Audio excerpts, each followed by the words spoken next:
E eu gostaria que a igreja estendesse a mão, que o pastor Wilker vai fazer uma oração por eles, abençoando-os, e nós também abençoando-os, para que o Senhor possa usá-los, em nome de Jesus. Amém?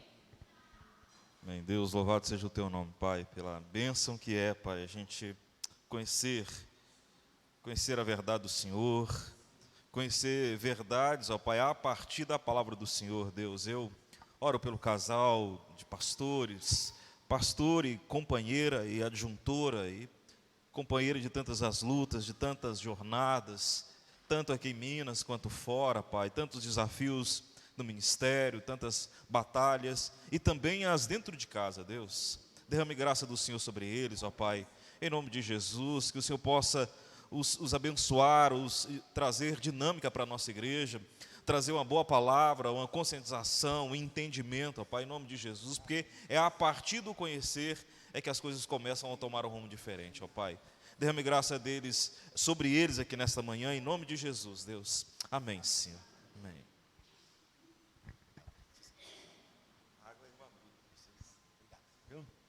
Graça e paz, irmãos. Queremos agradecer a SAF, né, pelo convite e, é claro, acima de tudo, reverendo Wilker, Gisele, o conselho da igreja que nos oportunizou estarmos aqui, né, com os irmãos, compartilhando a palavra de Deus e compartilhando também um pouco da nossa experiência enquanto família que teve o privilégio de Deus de ter uma criança atípica. Até hoje o nosso bebezão, 26 anos de idade, mas o nosso bebezão, o Mateus. Mateus significa presente de Deus, né? E ele de fato é um presente de Deus para nós. E Deus também nos deu a Beatriz, é a mais velha, aquela que traz alegria. Então nós temos uma que traz alegria e temos um presente de Deus, né? Nós escolhemos, eu escolhi, né, pelo nome, né? Eu escolhi pelo nome e não arbitrariamente, né, com o consentimento da minha esposa, é claro. Sempre que a gente tem a oportunidade de estar com os irmãos compartilhando, eu dou sempre a oportunidade à Miriam para ela falar um pouco da nossa vivência dentro de casa, e aí depois nós vamos compartilhar a palavra de Deus, tá ok? Bom dia, irmãos. Graça e paz, amém? Eu vou só corrigir aqui um pouquinho.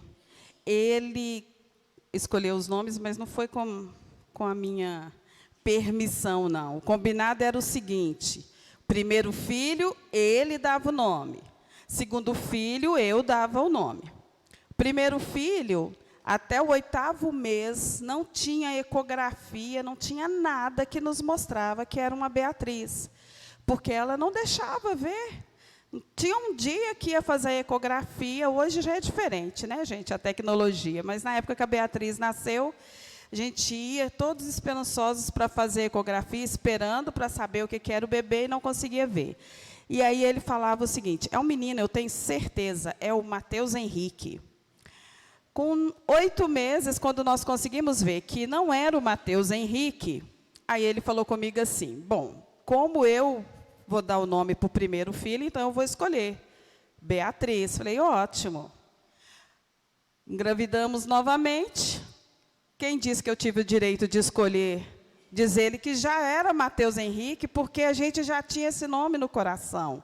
E eu não briguei, né? Deixei quieto.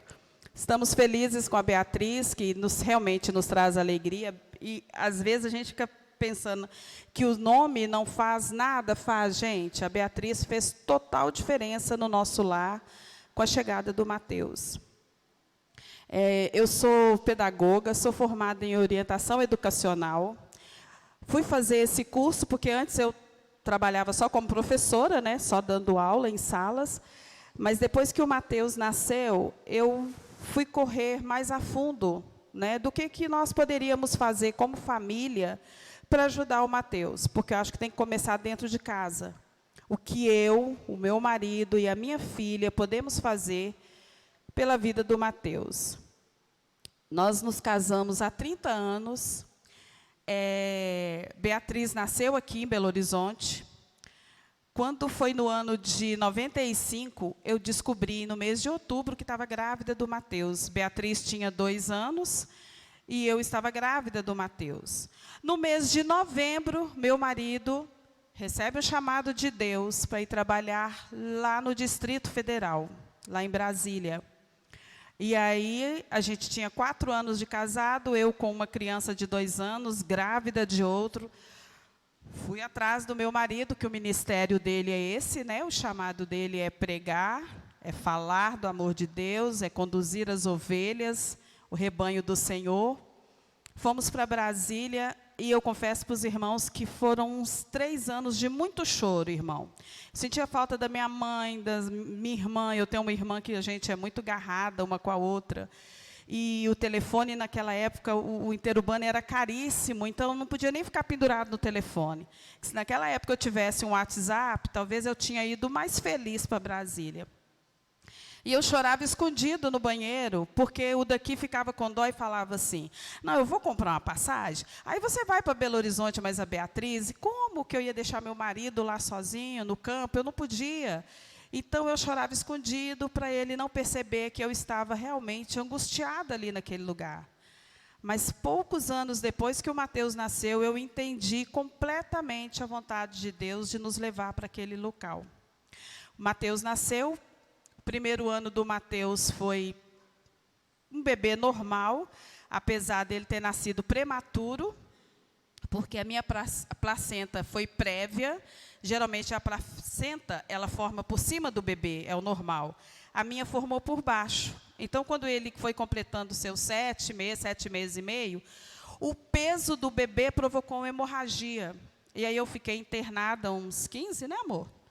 Uns 15 dias, esperando completar o 8º mês, para ver se tirava o Mateus, porque ele realmente estava muito prematuro e não podia ser retirado no momento que começou a hemorragia. Aí começou a minha luta lá sozinha, sem mãe, mas aí minha mãe foi para Brasília, ficava com a Beatriz em casa, o Denoel ficava indo e voltando. O meu parto já estava tudo certo, com um presbítero lá da igreja presbiteriana. A gente ia pagar particular, mas Deus não quis assim. Começou a hemorragia, liguei para o meu médico, ele falou comigo assim, vai no primeiro pronto-socorro, porque eu não estou na cidade, estou dando uma palestra fora, mas amanhã eu quero ver você lá no meu consultório. Chegamos no pronto-socorro de um hospital público, que um amigo nosso falou assim, não, lá vai ser mais rápido. Quando eu entrei, que eles fizeram a ecografia e viram que era uma placenta prévia, a hemorragia estava sendo provocada por ela, não me deixaram mais sair daquele hospital. Disse que eu não poderia sair nem de ambulância. Como eu falei com ele, não, mas eu vou para o hospital. Não, não tem como você sair. Se sair, você perde o bebê. E aí nós ficamos aqueles 15 dias ali, tentando segurar o Mateus, o tempo que fosse necessário, para amadurecer o pulmão, porque o dele estava ainda tudo bem novinho, né? E o médico, no dia do parto, quando ele viu que precisava tirar o Mateus, porque ele estava entrando em sofrimento, ele falou conosco o seguinte, ó, ele vai nascer bem fraquinho, ele vai ter que ir para uma incubadora, então, para a mãe não ficar assustada, depois que terminar o parto, talvez ele vai precisar ficar um tempo internado. Quando eu cheguei no quarto, depois que terminou a cesárea, que passou aquele período ali no pós-parto, né, que termina a anestesia, eu já escutava o choro do Mateus do corredor. O Mateus já estava no quarto, não precisou ir para uma incubadora, graças a Deus, ele estava perfeito, peso normal de uma criança de 9 meses, pulmão bonitinho, maduro, fechadinho. Ele já estava no quarto me esperando, de boca aberta, querendo mamar. Então, ali nós já começamos a agradecer a Deus pela vida do Mateus. O primeiro ano dele realmente foi muito tranquilo, um bebê normal, começou a engatinhar, começou a falar algumas palavras. Depois que ele completou 1 ano, ele começou a retroceder. Ele estava caindo demais, ele já estava quase andando, começou a cair muito, porque ele sempre foi muito branquinho, então ele ficava todo roxo. As palavras que ele já falava, que era Bia, papai, mamãe, ele foi parando de falar. Ele já falava algumas palavras, foi parando de falar.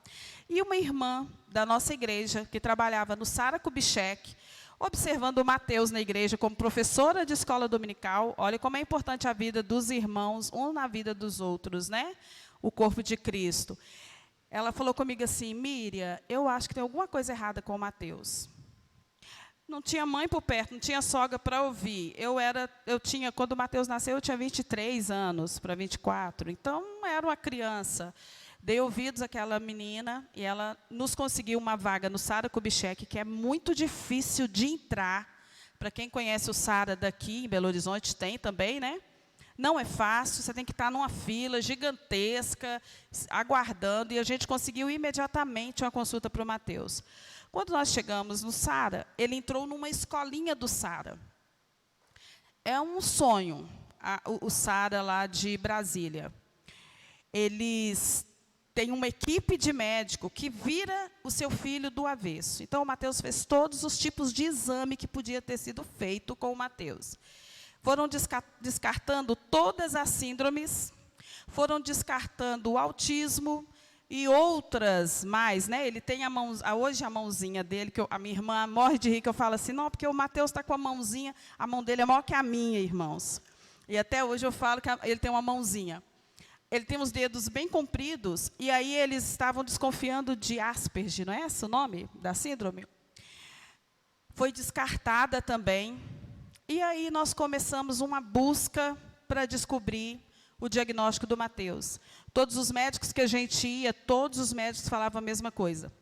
Não fecha o diagnóstico dele. Ele tem condutas de autista? Tem. Ele não gosta de barulho, ele gosta de ficar sozinho, separado, ele não é muito de beijos e abraços, e outras condutas a mais, mas ele não é autista. Foi o que a gente sempre ouviu, que o Mateus não era autista.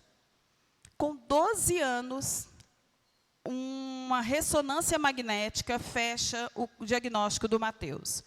O Mateus teve má formação cerebral. Faltou um pedacinho. Nosso cérebro é cheio de ondinhas, né? O dele faltou uma ondinha. E essa onda que faltou afetou a fala, afetou o cognitivo dele, ele tem uma limitação de aprendizagem, né? E nós tivemos que aprender, porque isso para a gente foi um choque. Nosso chão caiu, porque até então, quando o seu diagnóstico está aberto, você tem esperança, né? Ah, não, se Deus quiser, o que estiver atrasando ele, que ele atrasou para andar, ele veio andar, ele já tinha quase 3 anos de idade. Fala hoje, aos 26 anos, palavras, ele não forma frase. Então, a gente entendeu que um dia aquilo ali ia melhorar. Mas aí, quando vem o diagnóstico, o médico fala com você, não tem o que fazer, não tem cirurgia, não tem tratamento. O que pode ser oferecido ao Mateus, qualidade de vida. Não tem mais o que fazer para o Mateus. Então, está meio escurinho ali para ver o Mateus, né, gente? O Mateus, graças a Deus, tinha uma irmã que todos os neuros nos falava isso, que ela era a psicóloga particular que ele tinha. Ele começou a conversar através de códigos, ele aponta e a gente tem que descobrir o que é. Ele põe mão no queixo, mão no nariz, mão no ouvido, mão na cabeça. E a Beatriz era quem decifrava para a gente esses códigos. Mãe, ele quer isso, mamãe, ele está querendo é aquilo. Hoje a gente aprendeu a lidar com alguns códigos do Mateus. Se ele quer água, ele não consegue tirar, ele leva para você. Ele quer uma fruta, precisa descascar, ele leva aquela fruta até você. Então, você vai lidando com o Mateus dessa forma. Porque ele não consegue falar o que ele quer. Tem hora que a gente força, né, ele falar algumas palavrinhas. Você vê que sai com muita dificuldade as palavras. E mesmo assim, é como se ele fosse um deficiente auditivo. A fala dele sai um pouco metálica, né? Não sei se é da forma que ele consegue escutar, porque ele tem a audição bem aguçada, ele escuta além do que nós escutamos. E aí, então, até os 8 anos, nós conseguíamos trazer o Mateus na igreja. Ele entrava, ele sentava, ele assistia o culto. Graças a Deus, em todas as igrejas que nós passamos, todos os irmãos tiveram toda a paciência, como eu vejo vocês aqui com o João, né? De não ficar incomodados com eles andando dentro do templo, falando, gritando. Esse é o papel da igreja, irmãos. Porque se a gente deixa os pais constrangidos, acaba que o pai começa a trazer menos o filho na igreja. E esse não é o nosso papel de pais, né? De levarmos os nossos filhos na igreja. O Mateus sentava, esperava o culto terminar, amava um teclado, acabava o culto, ele ia para o teclado. Mas ele esperava acabar, ele tinha a pastinha dele, ele abria a pasta ali, ele tocava. Mas chegou um tempo, irmão, um período na vida do Mateus, que a bateria, o microfone que o pai dele falava, tudo isso estava incomodando demais o Mateus. E o Mateus, então, começava a pôr a mão no ouvido e a gritar, e a se morder muito. E aí, a gente levava no neuro, os bracinhos estavam todos mordidos. Por mais que passavam uma medicação para ajudar no tratamento, de tanto ele fazer esse movimento de morder, estava engrossando muito a pele. E um dia um neuro nos falou o seguinte, ele estava com um neuro que era um presbítero, né, amor? Ele era presbítero da Nacional, diácono da Nacional. Excelente neuro. Só que nosso convênio era Unimed e ele parou de atender a Unimed, porque diz ele que a Unimed não estava pagando direito. Então, ele começou a atender o Mateus particular, no valor da Unimed, para a gente, né? Mas chegou um ponto que ele indicou um outro médico, muito bom também, para continuar o tratamento do Mateus. E esse médico não era evangélico. E ele nos falou a seguinte frase, que Deus é esse de vocês que quer o sofrimento de uma pessoa que não dá conta de participar do que vocês estão tentando fazer ele participar. Porque a gente falava com ele assim, doutor, em casa ele é tranquilo, nunca fui de levar muito em festas, nessas coisas, porque ele não gosta de festa de criança, não gosta de barulho de criança. O local que ele ia, onde tinha mais gente, era na igreja. Então, ele falou assim, que Deus que é esse, que é o sofrimento da pessoa. Chegamos em casa e conversamos, gente, mas isso é verdade. Deus não quer o sofrimento. E aí nós começamos, então, a trabalhar com o Mateus em casa. O Mateus, os desenhos que o Mateus vê são selecionados, ele não vê qualquer coisa, ama ver desenho, mas não vê qualquer desenho. Tanto ele quanto a Beatriz, a gente sempre teve esse cuidado. O Mateus canta hino do inário, o Mateus canta cânticos espirituais. A oração do almoço, da janta, do café, vai orar em conjunto lá em casa, a oração é dele. Só sai o amém, irmãos, mas a oração é dele. Deus entendeu tudinho, porque ele balança a mãozinha como se ele estivesse falando. Por isso, amém. E assim a gente tem criado o nosso filho. Ele vai na igreja, em atividades com grupo menores, não levo no culto à noite, porque ele não gosta do louvor, não é do louvor, ele não gosta do barulho dos instrumentos, ele não gosta do barulho do microfone, isso incomoda ele. Ele gosta de cantar, mas ele não gosta desse barulho. Né? Eu acho que ele tinha que ser de qual igreja, amor? É a cristã, que não tem instrumento nenhum? Qual que é a igreja que não tem instrumento nenhum dentro da igreja? Nós vamos ter que mudar o ministério, o seu ministério. Tem igrejas aí que no máximo é só um teclado. A Batista lá de Brasília, a Batista Central, é um teclado, só cantam hinos, não tem cântico no louvor, não bate palma. Então, só se a gente mudar de igreja, né? Mas isso não vai acontecer, porque graças a Deus somos presbiterianos. E assim o Mateus é criado. Como a gente trabalha muito no departamento infantil, e a gente passa por isso igual, nós já tivemos crianças cadeirantes, crianças surdas, criança com deficiência visual. Não é só o autista que precisa ser amado. Eu escutei uma vez de um médico que deficiente todos nós somos. Se você usa óculos, por mais que seja para enxergar só de longe, você tem uma deficiência. Então, nós temos que entender que nós não somos melhores que ninguém. E eu li uma frase que eu achei muito interessante, que fala o seguinte, como as aves, as pessoas são diferentes em seus voos, mas são iguais no direito de voar. Então, não interessa como que você voa. Você tem o mesmo direito que a outra pessoa que se diz típica, né?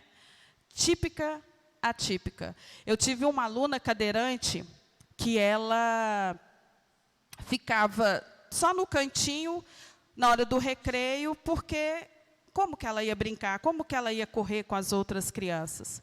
E aí nós começamos a inserir essa menina no recreio, porque em sala de aula, hoje essa inclusão, ela está melhorando.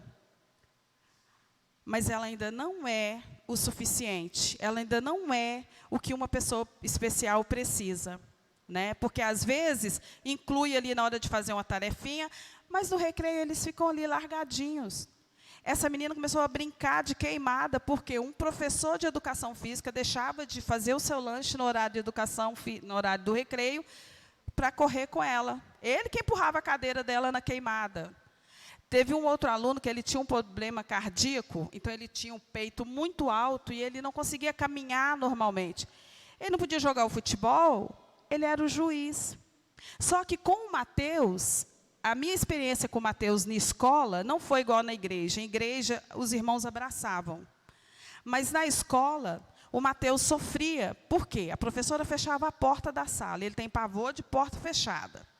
Aí eu coloquei ele na escola particular onde eu trabalhava. Eu não conseguia trabalhar escutando os gritos do Mateus. Então eu tirei, colocamos numa escola especial, lá em Brasília. Eu não conheço em outro lugar o ensino especial bom como em Brasília. Lá não é a PAI, lá nem tem a PAI. Porque aqui em Minas é a PAI, né? Em cada cidade tem uma PAI. Lá tem um centro de ensino especial. As crianças são preparadas para ser incluídas nas escolas normais, mas primeiro elas são todas preparadas. Por onde o Mateus passou, gente, ele aprendeu tudo o que ele sabe até hoje. O Mateus é excelente num computador, coisa que a mãe dele apanha igual uma condenada. Ele mexe tranquilamente, isso ele aprendeu na escola. Então, essa inclusão, ela não tem que ser só dentro da igreja. O que nós podemos fazer? Vocês já têm feito. Pelo que eu vi aqui, achei a coisa mais linda do mundo. Ele vir para cá cantar, ele batendo palma, ele consegue participar. Tem crianças que não têm essa abertura para participar de um culto. Se vai para uma salinha do cultinho, ou da escola dominical, fica num cantinho, porque alguns entendem que ele não está entendendo, ele entende sim. Do jeitinho dele, é o que nós acabamos de ler. Todos têm são diferentes os voos, mas todos têm o direito de voar. Ele tem o direito de aprender a Bíblia aqui na igreja, mas o especial mesmo, Sheila, é dentro da sua casa. É lá que você vai poder conseguir mostrar o amor de Deus para o seu filho, para quando ele chegar aqui na igreja, ser somente abraçado por esses irmãos. Que Deus abençoe a vida de cada irmão. Vou passar rapidinho para vocês um videozinho do Mateus, porque lá em casa é assim, gente. Se vai sair, é todo mundo junto. Ele pega o pai, ele pega a irmã, agora ela é casada, ele pega o genro, tem que ir todo mundo dentro do mesmo carro, ninguém fica para trás, tá? Todo mundo tem que ir. Briga na minha casa, raríssimo. Nós temos que agradecer a Deus pela vida do Mateus, e ele realmente é um presente no nosso lar. Entre eu e o Denoel, briga tem que ser baixinho, porque se falar alto, ele fica bravo e ainda fica do lado do que está levando a bronca. Ele não gosta de brigas, não gosta que fale alto. Então, a minha casa é uma casa silenciosa, os meus vizinhos não podem reclamar, porque lá em casa a gente não pode gritar, não pode brigar alto. A nossa televisão, se estiver alta, se o Daniel estiver vendo alguma coisa e a televisão está alta, ele sai do quarto dele, vai lá e abaixa. Ou então ele dá um sinal de lá que ele não está gostando do barulho. E o aniversário do Mateus, vamos passar um videozinho aí depois para vocês. É só nós 5 agora, tá, gente? Que era nós 4. Nessa data querida, muitas felicidades, muitos anos de vida, parabéns pra você. Era só os 4. Nessa data. Agora tem o genro também, são só 5. Se chamar mais gente para o aniversário, ele não chega nem perto do bolo. Ele não gosta do tumulto, então a gente canta parabéns para ele, a gente custou entender isso. Sempre fazia uma festinha, cantava parabéns para o Mateus da sala, e ele lá do quarto dele ouvindo parabéns, porque ele não chegava onde estava aquele tumulto de gente. Aí nós começamos a entender, o aniversário não é dele, então tem que ser do jeito dele, né? E o parabéns dele tem que ser fantasiado de Sully, gente, porque ele ama aquele desenho ali dos Monstros S.A. Então é o Sully todo aniversário. Ele não muda de tema. Todos os aniversários dele é do Sully, tá? E aprendemos a respeitar mais um ao outro. Então, nosso lar, graças a Deus, nós podemos louvar a Deus e dizer isso, que lá em casa a gente conversa, não se discute, porque tem hora que a gente tem vontade, né, de não, mas não pode. Na minha casa eu não posso, ele também não pode, e a gente fica nessa. Conversa no outro dia com mais calma, porque não pode ter conversa, não pode ter gritos. E a paixão dele pela Beatriz e da Beatriz por ele é uma coisa encantadora. Esses dias eu estava falando com a minha sobrinha. As meninas dela numa brigaiada, numa confusão, e saiu de casa, entrou no carro brigando e discutindo. Eu falei, gente, eu nunca vivenciei isso. Nunca teve briga de irmãos. Primeiro, porque ele não é de briga. E segundo, como diz a Bia, eu não tinha com quem brigar. Ele não falava, ele não gritava, então eu não tinha com quem brigar, né? Então, graças a Deus, gente, o Mateus realmente é um presente de Deus na nossa vida. O que incomoda ele na igreja, a gente parou de levar por esse motivo agora, né? Depois já de grande, ele não tem ido frequentemente, mas cultua a Deus todo santo dia em casa, tá? Participa conosco do culto doméstico. Tem hora que a gente está lendo um texto e às vezes está comentando, aquilo ali está demorando demais para ele, ele sai, mas na hora da oração ele volta, junta as mãozinhas e fica lá esperando para poder falar o amém. Um dia desse eu até falei que Denoel, sua oração demorou demais. Ele estava com a mãozinha junto, esperando para ele falar o amém, porque sempre é ele que fala o amém, e o Denoel está pedindo. Por fim, ele cansou, desmanchou as mãos. Aí ele já ia desistindo, lá ia saindo. Na hora que o Denoel falou amém, ele correu, voltou, segurou a mãozinha e falou amém. Então, ele participa do jeitinho dele, mas ele participa. E isso aí é trabalhar a vida espiritual dos nossos filhos especiais.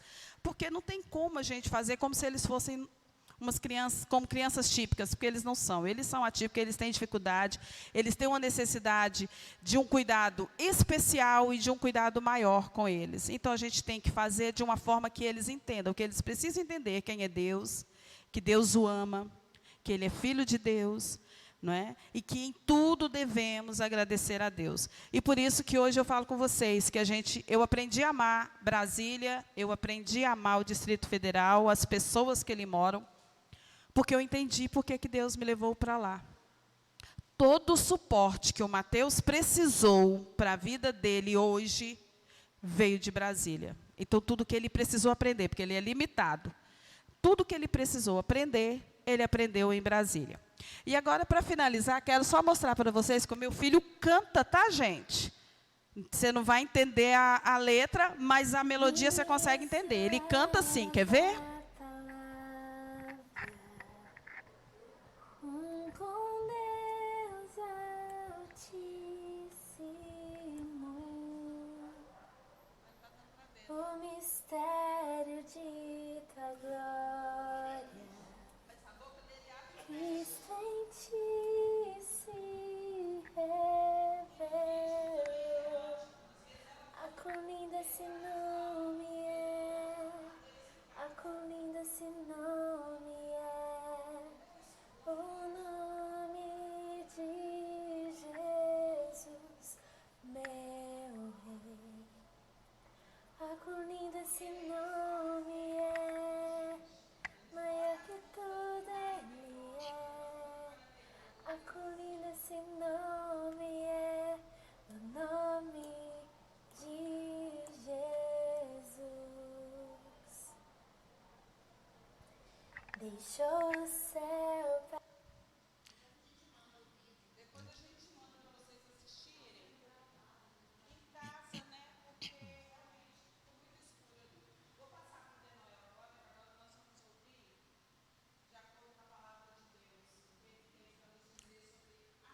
Então, aí está um pouco da nossa experiência, né? Com uma criança atípica, né? Nós falamos uma criança especial para nós, um presente de Deus. Como ele falou, o diagnóstico dele foi fechado como má formação cerebral, mas ele tem muitas e muitas condutas de autista.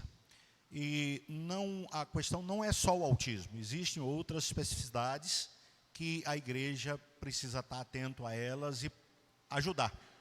Eu estou usando, ou no meu estudo, para estar aqui com os irmãos, além, é claro, da palavra de Deus, eu li um livro que ele foi escrito por um irmão, um líder, um pastor de uma igreja de cristã, evangélica, mas a orientação é luterana.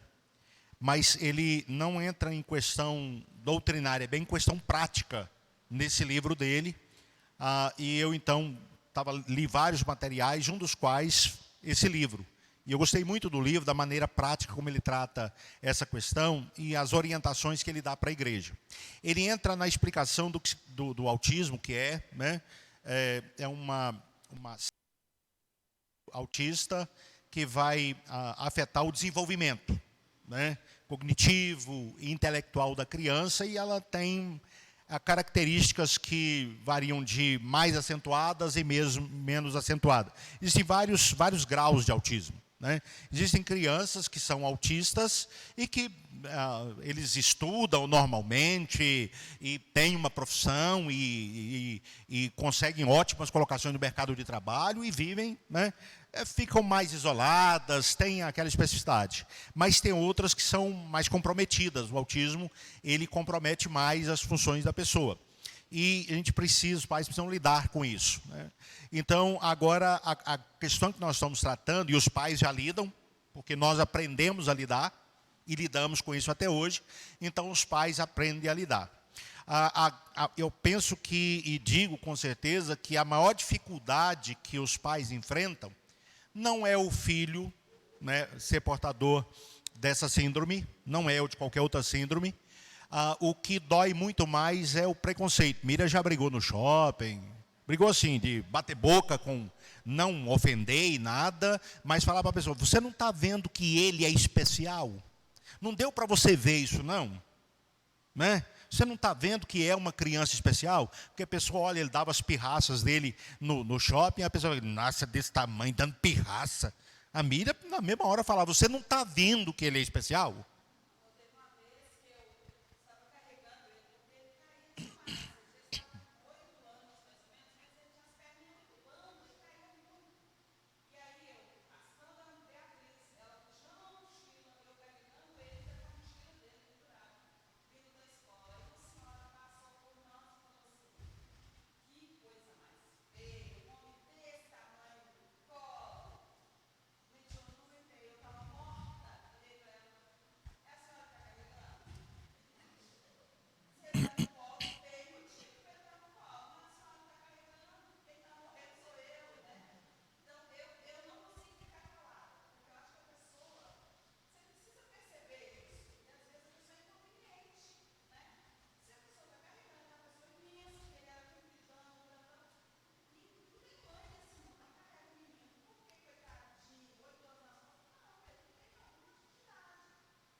Percepção.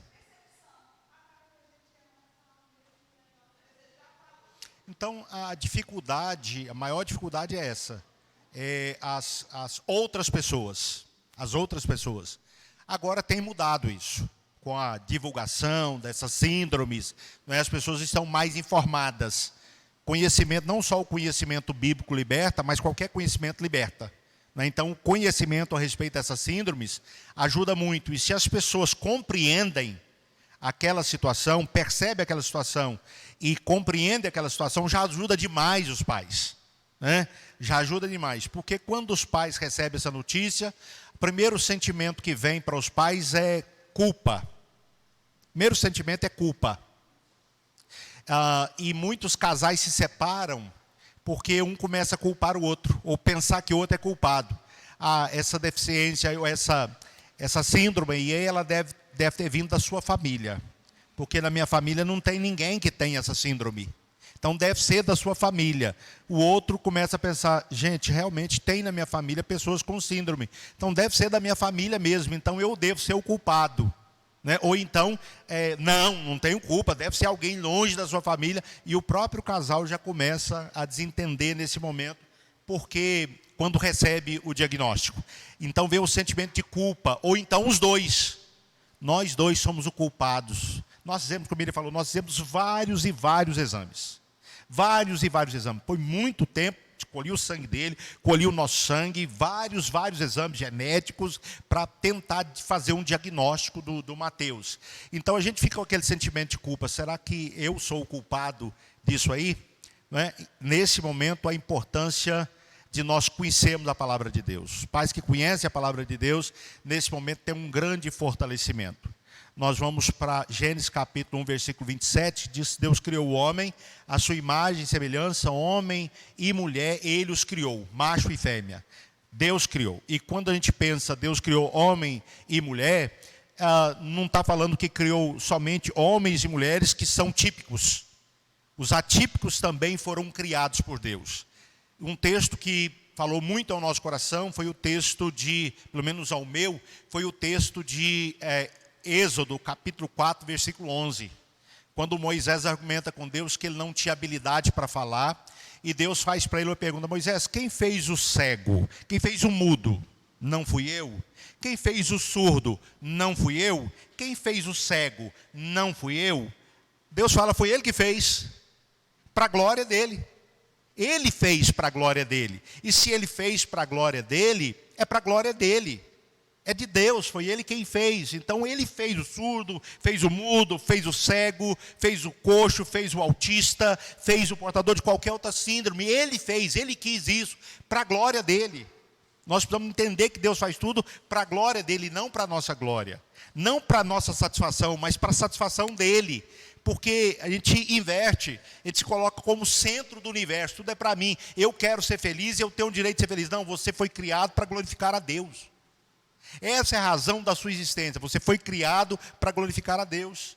E tem 26 anos que eu oro a Deus. Deus, não foi ontem que o Senhor quis curar o Mateus, pode ser hoje. Pode ser hoje. Se traz glória para o nome do Senhor, eu não sei qual é o plano do Senhor para a nossa vida e para a vida do Mateus. Eu sei que o Senhor tem um plano e que visa a glória do Senhor. Então, se curar o Mateus glorifica o nome do Senhor, cura ele hoje. O Senhor tem poder para isso. O Senhor criou esse universo pelo poder da palavra do Senhor. O que não foi formado, pode formar. Qualquer síndrome pode ser curado. O Senhor tem esse poder. Se traz glória para o nome do Senhor, se é o melhor para ele, se é o melhor para nós, cura o Mateus. Até hoje Deus não curou.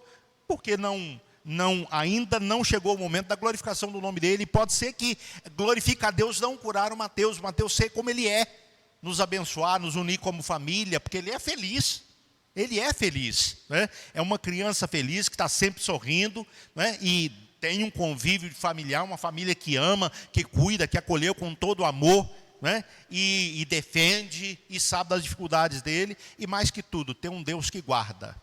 Já aconteceu situações do Mateus fugir de casa e a gente nem perceber. E pista muito movimentada e Deus guardou, né? Uma vizinha achou o Mateus quase no portão de casa, levou para a casa dela, deu um pedação de pão para o Mateus, porque ele é muito magrinho e estava com dificuldade para andar. Ela achou que ele estava com fome, deu um pedação de pão para ele. Nós éramos desesperados. Meu pai estava lá, Daniel chegou com um amigo nosso que foi dirigindo, meu pai e minha mãe. Eu estava em Brasília nessa época. E a nossa casa tinha uma grade. Quando chegaram, Beatriz em cima do avô, da avó, perto do porta-mala, é um escorte, a porta traseira do escorte caiu nas duas mãos dela. Foi numa, né? Numa das mãos dela. A gente pensou que tivesse picado todos os dedos. E aí, naquele desespero, a boca toda aberta, meu Deus do céu, cortou os dedos da menina. Se não cortou, quebrou tudo. E fomos socorrer, e a grade ficou um pouquinho aberta. Chegamos, sentamos, viu que não tinha quebrado, pôs gelo, ela parou de chorar. Estamos conversando, batendo papo com todo mundo. Aí de repente veio, olhei o portão aberto, falei, olha, aquela grade está aberta, deixa eu ir lá fechar. Fui lá e fechei. E sentei, estamos batendo papo. Aí veio assim, Mateus. Aí não falei nada com ninguém. Fui para o quarto, debaixo da cama, do banheiro, no barracão que tinha no fundo. E olhei, gente, cadê o Mateus? Aí eu cheguei e falei com Miriam, não achei o Mateus. Aí, meu Deus, aí meu pai desesperado, minha mãe desesperada, o Daniel, cada um correu para um lado. Aí eu cheguei no portão da grade, olhei para a direita, olhei para a esquerda, não vi ninguém, um correndo para lá, outro para cá, nada de Mateus. Eu falei, gente, para onde eu vou correr? É para a direita ou para a esquerda? Para que rumo que eu vou? Eu não sei onde ele foi, mas eu sei quem sabe para onde ele foi. Voltei para a beira da minha cama, ajoelhei na beira da minha cama e falei com Deus, Deus, o Senhor sabe que ele não fugiu, que ele não saiu por irresponsabilidade nossa. O Senhor sabe disso. Eu não sei onde ele está, mas o Senhor sabe. ou o Senhor traz ele a nós, ou nos leva a ele. Eu vou sair agora, ou o Senhor vai me levar a ele, ou o Senhor vai trazer a mim, no nome de Jesus. Quando eu tirei o joelho direito da cama, pus a mão na beira no colchão, e tirei o joelho para levantar, alguém gritou, achou o Mateus. Eu ajoelhei de novo e fui agradecer. Teve que pedir.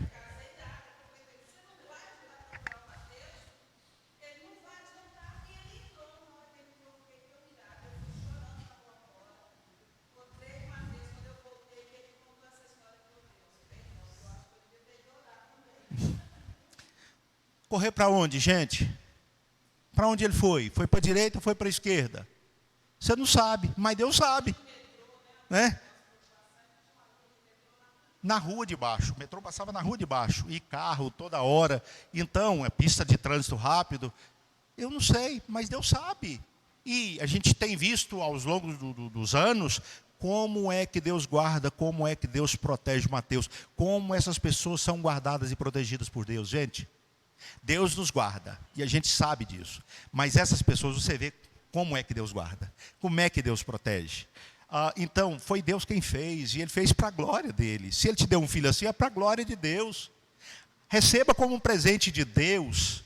Se a igreja tem famílias que têm crianças especiais, acolham essas famílias, acolham essas crianças, porque é presente de Deus, é bênção que Deus está dando para a gente. Né? A gente recebe então como bênção de Deus, que glorifica o nome de Deus. Deus não faz nada sem um propósito, sem um objetivo.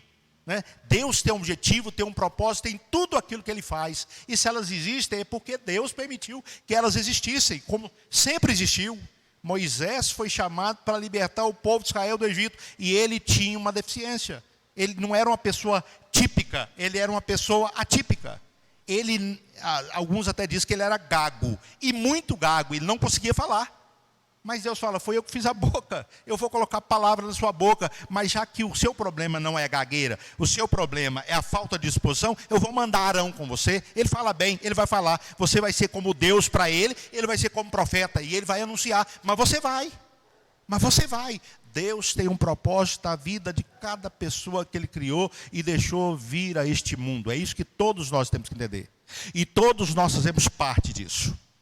Todos nós fazemos parte desse processo. Um outro texto que nos leva a compreender a importância de nós sabermos lidar com essa situação, foi Deus quem criou, e chama a nossa responsabilidade, é o texto, a parábola do bom samaritano. Né? A gente lê a parábola do bom samaritano, mas a gente muitas vezes não aplica esta parábola às situações da vida, como essa situação, por exemplo. Não é o seu filho, de repente nenhum dos seus filhos nasceram com nenhuma síndrome. São crianças, são filhos típicos. Mas então tem uma família na sua igreja que tem uma criança que é atípica. Você como pessoa, como ser humano, você já deveria dar apoio a essa família. Mas como servo de Cristo, movido pelo amor de Cristo, pela compaixão, você deveria apoiar ainda mais essas famílias. Né? O bom samaritano, ele não conhecia aquela pessoa que havia sido assaltada e deixada quase morta. E ele estava indo fazer os seus negócios. Ele parou, doou o seu tempo, ele abriu mão do seu tempo, de repente até chegaria atrasado nos seus compromissos, mas naquele momento ele parou, abriu mão do seu tempo. Parou para cuidar daquele que estava caído, desmaiado, né? E ele colocou o óleo nas suas feridas, azeite, colocou aquele homem sobre o seu animal, ele sacrificou o seu conforto, o seu tempo, os seus bens, porque ele, vinho e azeite que ele tinha para ele sacrificou os seus bens, ele sacrificou também o seu conforto, ao invés de estar ele no lombo daquele animal, continuando a sua viagem, ele colocou aquele homem no lombo do seu animal, para continuar a viagem, levou até uma hospedaria, e ali ele custeou as despesas daquele homem, e assumiu um compromisso. Olha, se faltar, na volta eu pago. Pode cuidar dele, pode dar tudo que ele precisa até ele se restabelecer. E se ficar devendo, na volta eu pago. É compromisso meu. E ele era samaritano, tido pelos judeus como um impuro. como um cão, né? Porque o sacerdote passou de largo, o levita passou de largo, por motivos religiosos, passaram de largo. O sacerdote estava indo oficiar, e ele não podia tocar se aquele camarada tivesse morto, ele não podia tocar num cadáver que ele seria considerado cerimonialmente impuro. Então ele não podia tocar. O levita ia conduzir o louvor da mesma maneira, ia entrar no templo, então eu não posso tocar. Eles tinham justificativas? Tinham. Mas na parábola de Jesus, o bom samaritano, que não era religioso, é que ajudou aquela pessoa. Às vezes, irmãos, as pessoas de fora ajudam mais do que a própria família e também a igreja. A igreja precisa se sensibilizar disso. A família da igreja, então aquela criança é da igreja. Aquela família tem que ser acolhida, aquela criança tem que ser acolhida. Lá em Brasília, o Geazi, falecido há algum tempo atrás, o diácono Geazi, a gente levava o Mateus, e aí quando ele começou, ele às vezes não conseguia ficar muito tempo sentado, ele queria andar. Para a Miriam assistir o culto, o diácono, o Geazi falava, dona Miriam, pode assistir o culto, eu estou de plantão, então hoje é o meu plantão, eu tenho que circular mesmo. Né? A igreja era muito grande, eu tenho que circular mesmo, pode deixar o Mateus comigo. E tinha uma rampa gigantesca na igreja. Ele subia e descia várias vezes aquela rampa com o Mateus. Eu estava na frente pregando, ou sentado no púlpito, conduzindo liturgia, e a Miriam podia assistir o culto com Beatriz, e ele estava andando com o Mateus. E vários irmãos da igreja ajudavam nesse processo, porque senão a mãe também não consegue participar do culto, prestar o culto a Deus. A família não consegue, porque ela fica totalmente envolvida. Agora, quando você tem uma igreja que ajuda, você senta aqui. Se ele for lá para fora, está aqui agora, não está aqui agora. Tem gente cuidando dele. A Sheila está aqui, porque a igreja está ajudando. Tem irmãos que estão cuidando dele aqui. Então você pode, irmãos, não é ser folgado isso não, viu? Se fosse uma criança normal, uma criança típica, e o pai sentasse e deixasse ele solto aí, fazendo a maior bagunça, seria irresponsabilidade dos pais. Falta de controle. Mas nós estamos falando de crianças atípicas. É dessas crianças que nós estamos falando. Então entender, anda. Olha, tinha um menino em Montes Claros, um cadeirante, ele teve uma meningite, e ele ficou com um retardo mental, o Abdiel. O pai levava para a igreja, hein? Paralisia cerebral. Mas ele teve meningite também. Ele teve meningite e paralisia. Ele era cadeirante, ficava só na cadeira, mas, gente, quando eu começava a pregar, esse menino começava a gritar. Mas gritar, quando ele me via lá na frente, ele começava a gritar. Só me ver, é porque eu mexia com ele. Eu mexia com ele. Na porta, eu passava, fiava o dedo nele, brigava com ele, e aí quando ele me via no púlpito, ele batia palma, começava a bater palma e começava a gritar. Aí a mãe dele ainda era viva, a Gilmara, falava assim, pastor de Noé, eu vou parar de trazer o Abdiel na igreja. Eu falei, por quê? É porque ele fica gritando. Eu falei, não me atrapalha. E pode ficar tranquilo que não atrapalha a igreja também não. Pode deixar o Abdiel gritar. Não atrapalha, deixa ele gritar. Ele está participando do culto, é o jeito dele de participar do culto. Ele está gostando, porque se ele não estivesse gostando, ele estava chorando. Ele está batendo palma e rindo, então deixa o menino bater palma e deixa o menino rir. É o jeito dele de glorificar a Deus. Deus não tira da boca de crianças de peito o verdadeiro louvor? Então Deus está tirando dele dessa maneira o perfeito louvor. Ele está louvando a Deus. Deixa o menino louvar a Deus. Deixa o menino dar glória a Deus do jeito dele. Ele está participando do culto, então ele tem que participar. E a igreja, ela dando esse apoio por amor à família, por amor à criança, né, é uma ajuda tremenda para os pais. Uma ajuda gigantesca para os pais. Uma outra questão que muitas vezes os pais de crianças atípicas, eles sempre consideram, no caso do nosso filho, chegou um momento, Mateus, ele está com 26, nós fomos obrigados a mantê-lo na escola até 18 anos, porque é obrigado, né, até 18 anos, e ele tinha dia que ele não queria ficar. Eu pegava, levava o Mateus, daí a pouco tempo eu estava com o Mateus de volta para casa. Uma mochilinha. Ele lanchava em casa. Aí eu falava com o Miriam assim, ninguém pode falar que ele não foi na escola. Ele foi, ele só não ficou. Lá ele foi, deu uma volta dentro da escola e voltou para casa. Ele só não ficou, ele foi na escola. Quando fez 18 anos, Mateus não quis ir mais. Você não conseguia tirar ele do quarto dele. Eu falei assim, olha, nós não temos mais a obrigação. E na cabeça dele, ele já formou. Está formado. Ele não vê necessidade já fez até doutorado. Então, na cabeça dele, já tem até doutorado, não precisa estudar mais. Agora ele vai ficar trabalhando no computador dele dentro de casa. Então, às vezes, ele faz serão, ele trabalha a noite inteira no computador, no outro dia ele dorme, aí depois fica 2 dias sem dormir, está fazendo serão dele no computador. O serviço fica acumulado e ele fica lá no computador, no serviço dele, lá nos desenhos dele. Deixa o Mateus, ele tem o tempo dele. Mas uma coisa que incomoda os pais em relação à vida espiritual do filho. Irmãos, há um texto de Isaías, onde Isaías diz que Deus, ele preparou um caminho que nem os loucos. A palavra louco aí é usada para pessoas que tinham distúrbios mentais. Lá naquela época em que o profeta escreveu, loucos eram pessoas que tinham distúrbios mentais. Hoje nós não usamos mais esse termo. Mas Isaías, eu estou usando o termo de Isaías, ele diz que Deus preparou um caminho para Deus, que nem os loucos errarão. Nem os loucos errarão esse caminho.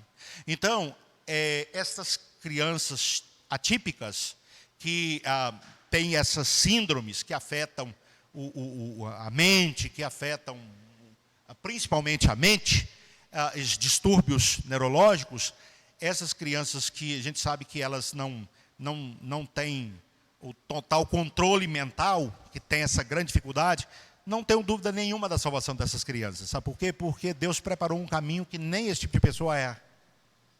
Um caminho para Deus, porque o caminho nosso para Deus, ele foi preparado por Deus. Não somos nós que fazemos nosso caminho até Deus.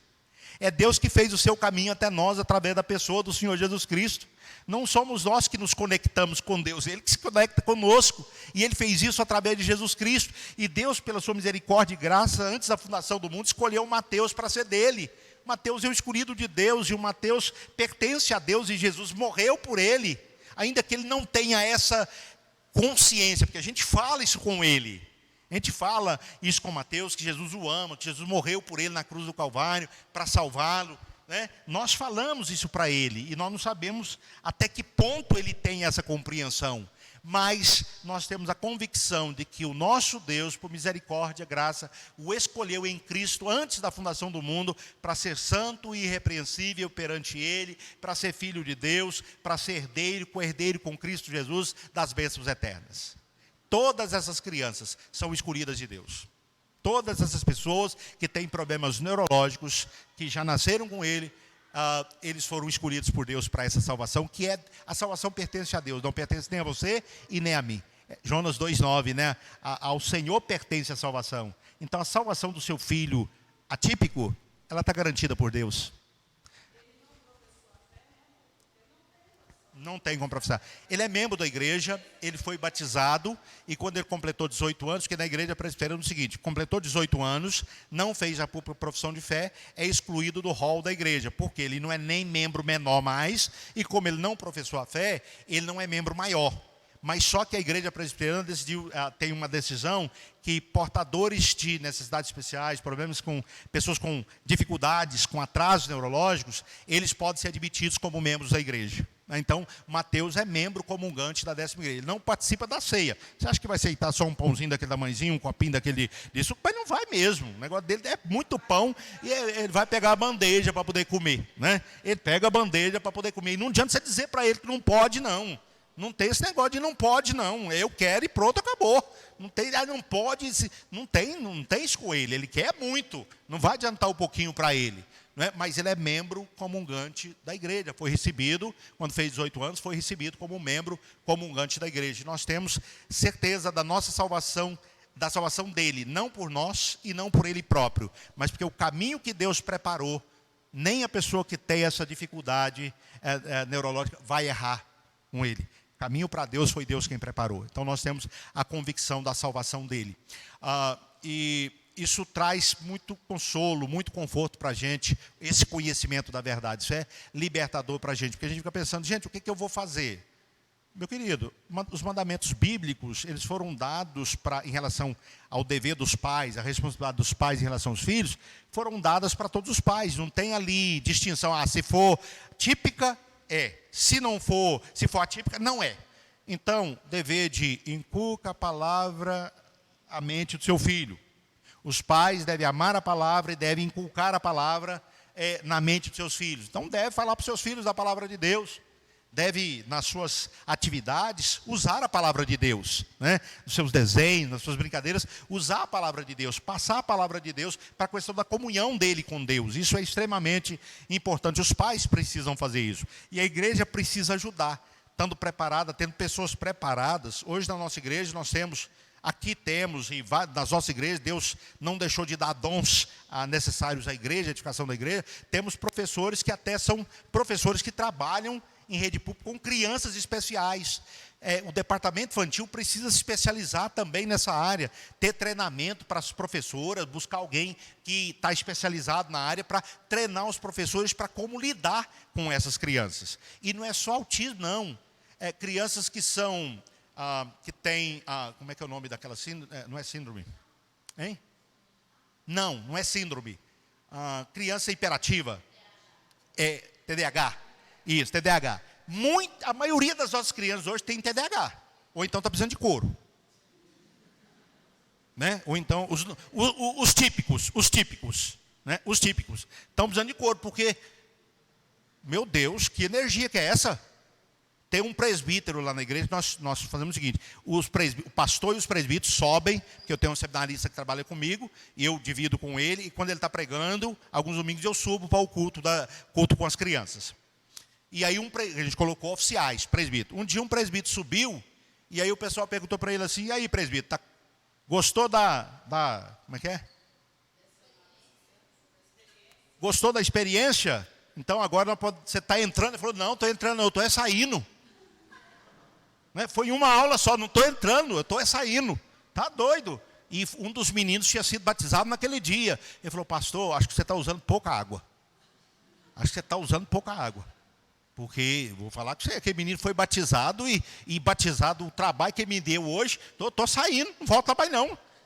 Né? Mas ele não é professor, ele não tem aquele preparo para trabalhar com criança. Né? Mas, irmãos, é o seguinte, então a igreja está tendo que lidar com isso, criança extremamente, porque na época da gente, na minha época, você levava 8 dias para abrir os olhos, igual gato. Hoje os meninos já nascem passando o dedo no celular e tentando se conectar na internet. Hoje está assim. As crianças extremamente agitadas, ativas, então nós precisamos nos preparar para atender esse tipo. De repente a criança é agitada mesmo, mas ela pode ter TDAH também e precisa ser trabalhada. Então a igreja precisa evoluir nessa área para atender essas pessoas, essa demanda e fazer isso por amor, como Jesus Cristo fez por amor. O Evangelho de Lucas mostra como Jesus Cristo acolheu pessoas que eram deixadas à margem pela sociedade. Esse tipo de mulheres, cobradores de impostos, coxos, aleijados, pessoas que as outras olhavam e ficavam de longe delas. Mas Jesus Cristo se aproximou. Né? E ele deu o exemplo para a gente lá em João capítulo 13 de serviço. Então nós devemos servir, nós somos servos. Nosso mestre serviu, então nós devemos servir uns aos outros, né? Ajudar os pais, apoiar. A igreja precisa estar preparada para receber esse tipo de pessoa e apoiar, e mostrar amor, mostrar carinho, mostrar atenção e ajudar os pais nesse processo. Isso é maravilhoso poder fazer parte da igreja, né? De uma igreja que tem esse acolhimento, que acolhe essas pessoas e ajuda tanto os pais, porque preconceito aí fora ainda existe muito. Né? As lutas com o próprio tratamento, tanto para a criança quanto para os pais. Né? Então, quando há esse acolhimento, esse apoio, facilita muito a vida, facilita muito o trabalho que esses pais têm. Eles fazem isso por amor. Então, a igreja precisa também acolher por amor, como o Senhor Jesus Cristo fez e como nós devemos fazer. Né?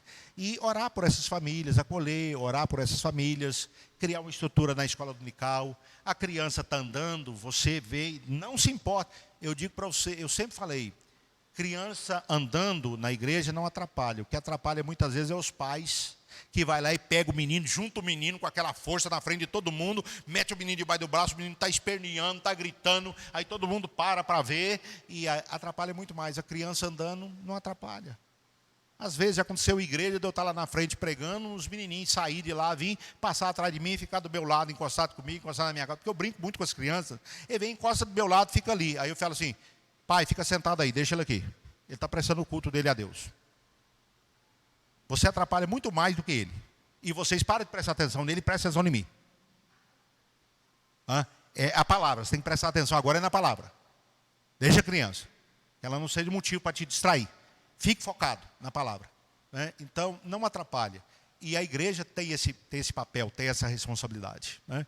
Ajudar esses pais, porque não é uma tarefa fácil.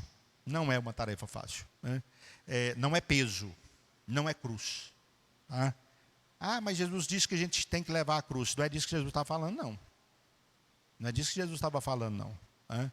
Não é desse, mas sua esposa é uma cruz, sua sogra é uma cruz. Não é disso que ele estava falando. Né? A disposição de morrer por causa de Cristo a cada dia. Cada dia morrer para você mesmo, morrer para o mundo e viver para Jesus. É nesse sentido, né, que nós devemos levar a nossa cruz todos os dias, que é símbolo de morte. Morrer para o mundo, morrer para o pecado, morrer para a gente mesmo, para o eu, e viver para Jesus. Esse é o ensino da palavra de Deus. Que Deus continue abençoando os irmãos, continue abençoando a Sheila, continue abençoando a igreja, que continue acolhendo, apoiando e sendo bênção na vida dessas crianças atípicas, das típicas, das atípicas, acolhendo todas as pessoas por amor. Né? Porque o mandamento é que nós devemos amar a Deus, ou o resumo dos 10 mandamentos, né? Amar a Deus acima de todas as coisas e amar o nosso próximo como a nós mesmos. Não é mais do que a nós mesmos, mas também não é menos. Igual a nós mesmos. Como nós amamos a nós mesmos. Amar o nosso próximo. E amar é cuidar.